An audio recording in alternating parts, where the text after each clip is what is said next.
Hello friends, welcome to my channel. গতবার খুব একটা ভালো খেলতে পারেনি লখনৌ সুপার জায়েন্ট।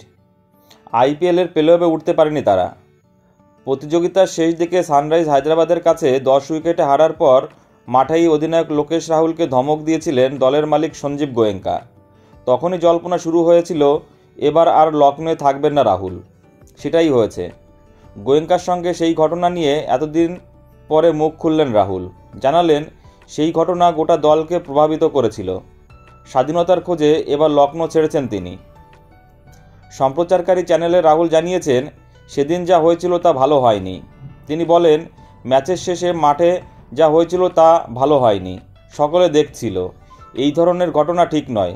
এতে গোটা দলের উপর প্রভাব পড়ে। সেটাই হয়েছিল। ওই ঘটনায় গোটা দলের ক্ষতি করেছিল। নতুনভাবে আবার শুরু করতে চেয়েছিলেন রাহুল। চেয়েছিলেন এমন একটা দলে যেতে যেখানে স্বাধীনভাবে খেলতে পারেন তিনি। সেই কারণেই লখনৌ ছাড়ার সিদ্ধান্ত নিয়েছিলেন।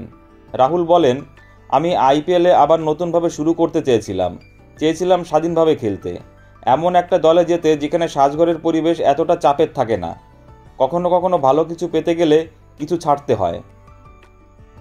রাহুল সরাসরি গোয়েঙ্কার বিরুদ্ধে কিছু না বললেও তার কথা থেকে স্পষ্ট যে লখনৌয়ের সাজঘরের পরিবেশ ভালো ছিল না। গোয়েঙ্কা কি দলের ভিতরে বেশি নাক গলাতেন? সেই কারণেই এই সমস্যা হয়েছিল, এমনটাই ইঙ্গিত পাওয়া গিয়েছে রাহুলের কথায়।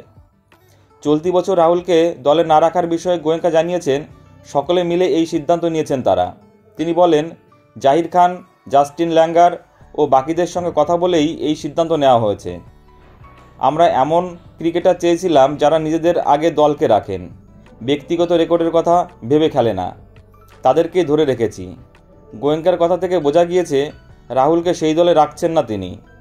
এবার রাহুলও নিজের পুরনো দল নিয়ে মুখ খুলতে শুরু করেছেন। এখন দেখার রাহুলকে কোন দল কেনে এবং সেই দলে রাহুল কেমন পারফরমেন্স দেয়। তাহলেই বোঝা যাবে যে ওই দিন যে ঘটনা ঘটেছিল কে সঠিক, রাহুল নাকি গোয়েঙ্কা। সেদিকেই নজর থাকবে আমাদের।